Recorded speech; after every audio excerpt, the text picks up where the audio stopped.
The Black by Melting Alphabet. I've never liked hospitals. They feel dirty. All the supposedly white surfaces permanently stained a dull brownish yellow from age, bodily fluids, illness, and death. Yesterday I decided to clean out my attic. I had the unfortunate destiny of being a pack rat, like my dad, and a minimalist neat freak, like my mom.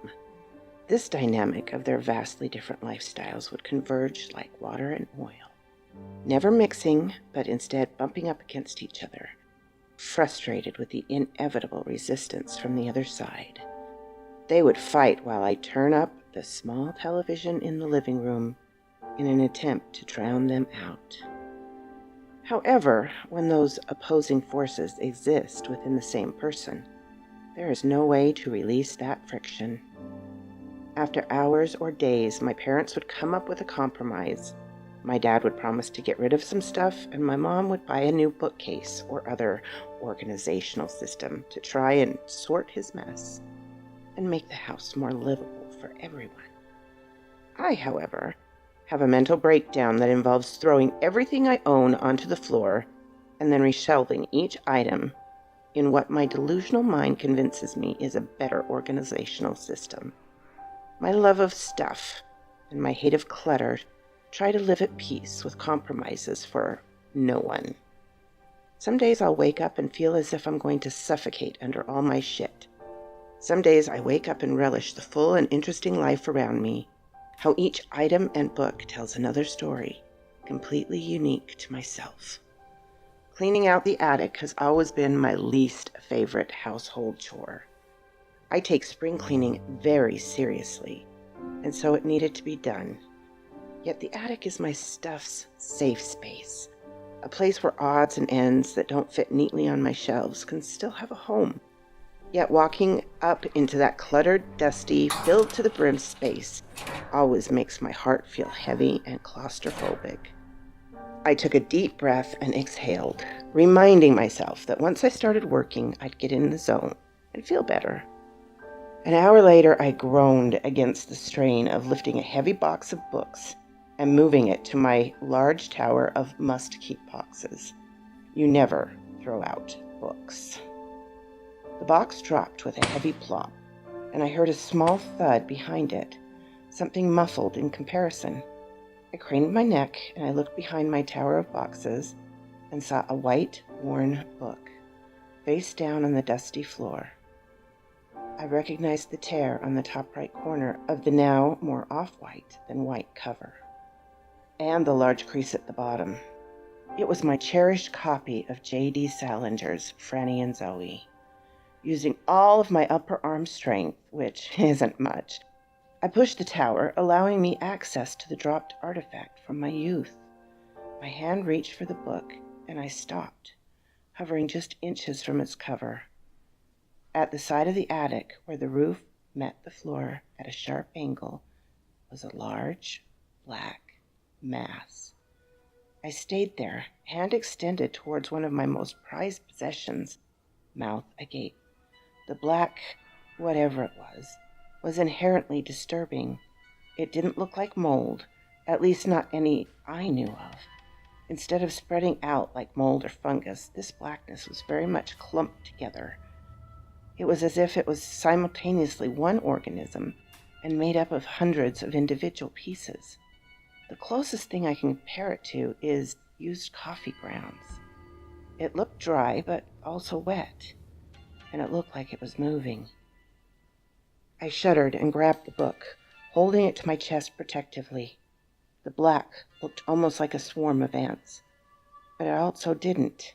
It seemed to have the illusion of moving without actually moving. The black mass had a foul presence, like something I shouldn't touch. I bent over to get a better look, letting my face hover above it as close as I felt comfortable. No matter how I looked at it, the black mass looked the same, like wet but also dry, moving but not. I crinkled my nose and began to back away, wondering how on earth I would clean it up, when I heard a sucking noise. Not quite like a vacuum, more like someone slurping the last remnants of liquid through a straw. I looked around to try and find the source before realizing that it was coming from the black mass. And it wasn't just making a sound now. I could feel suction, dragging me closer and closer to the blackness. I tried to pull away, but the force was too strong. I cried out, attempting to throw myself backwards, but my face and body were drawn down. I screamed as it grew to encompass my entire vision.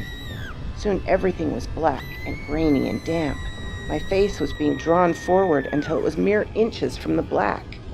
I tried to scream, but the sucking drowned out any other noise. Then, total darkness.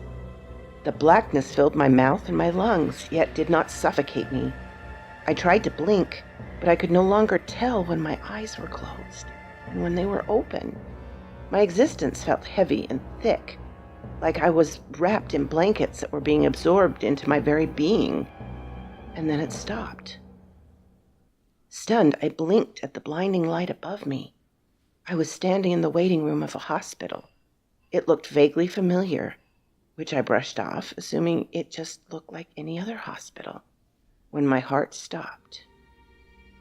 "What room is Heather Mitchell in?" It was unmistakably the voice of my mother. I turned towards the nurse's station and saw, to my horror and amazement, that it was, in fact, my mom, the woman who had birthed and raised me, the woman who died 2 years ago from cancer. Yet she didn't look like the woman whose hand I held day and night in that hospital, her gray frizzy hair barely contained in the elastic at the back of her neck. Her ice blue eyes faded with illness and exhaustion.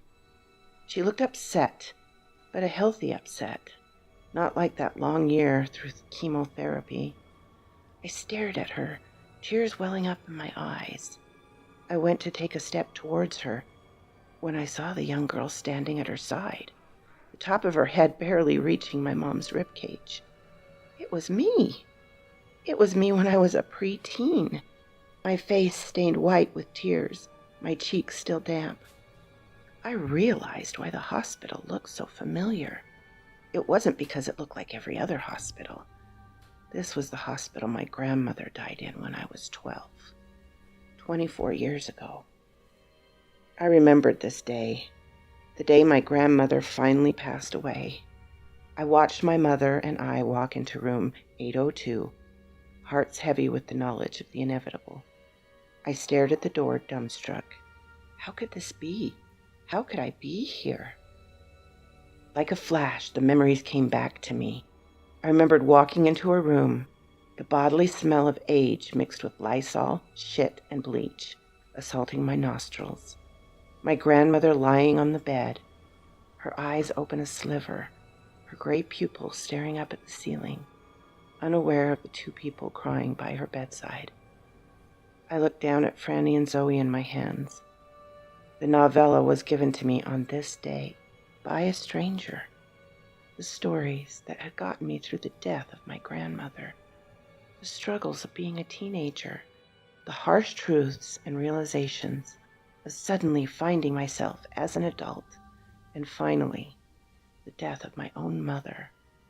The book I had received as a gift from an angel. My gaze rose back to the door, and I watched my mother leave the room, tears flowing freely from her eyes. I remember this. Mom left the hospital room to call Uncle Ron.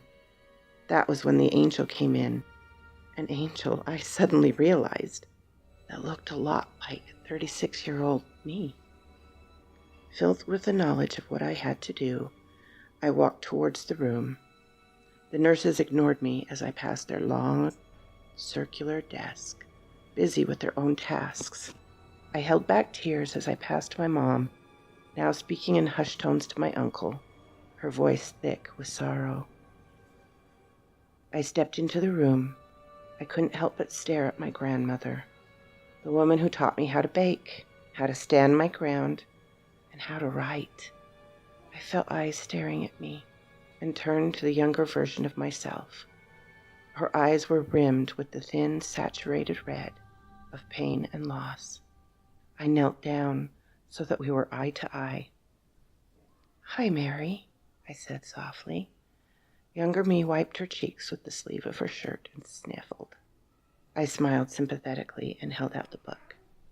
"Here, this helped me a lot through a situation like yours."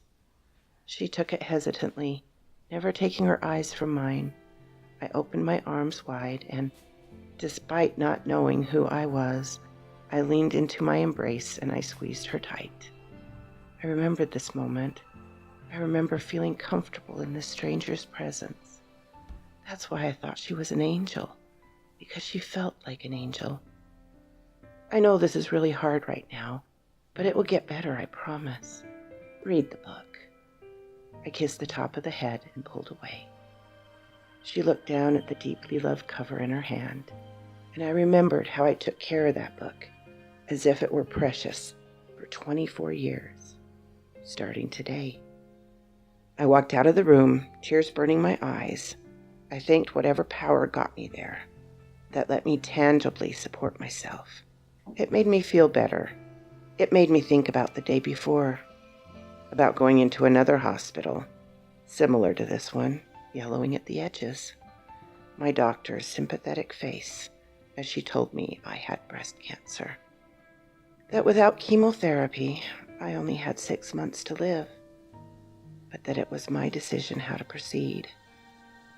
I thought of my young self, of Franny and Zoe, and the prayer that Franny said meditatively to set her tremulous mind at ease. "Lord Jesus Christ, have mercy on me."